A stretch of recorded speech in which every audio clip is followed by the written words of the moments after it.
There's growing evidence that the inequality between rich and poor people's emissions within countries now outweighs disparities between countries.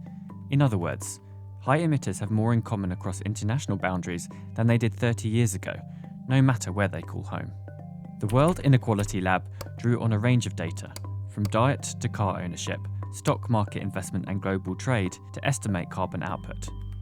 The top 10% of polluters overlap with the world's wealthiest 10%, anyone who earns more than $38,000 a year.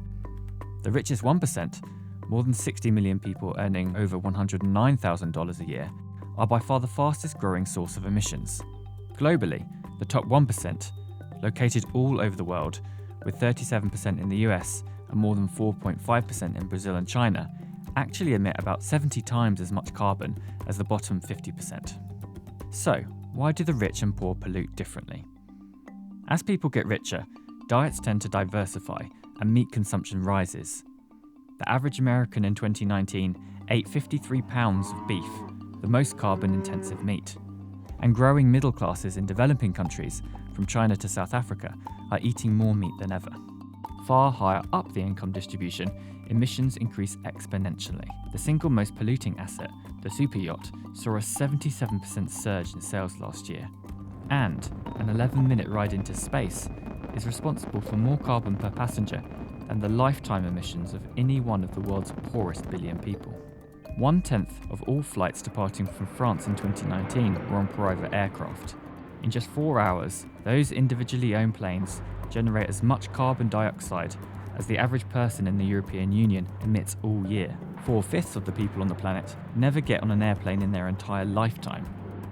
The top 1% of emitters are responsible for 21% of the emissions growth since 1990, while the WIL's data shows runaway emissions from a class of individuals, the top 0.001%, whose responsibility is so great that their decisions can have the same climate impact as nationwide policy interventions.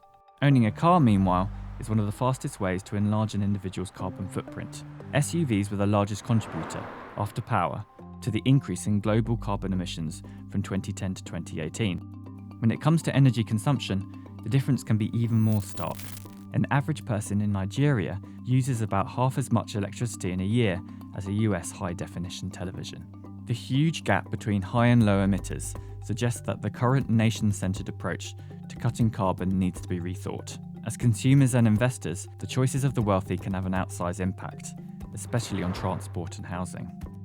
Rich people need to use the full extent of their influence if change is to happen. As role models, as corporate executives or board members, and as citizens engaging with policy reforms.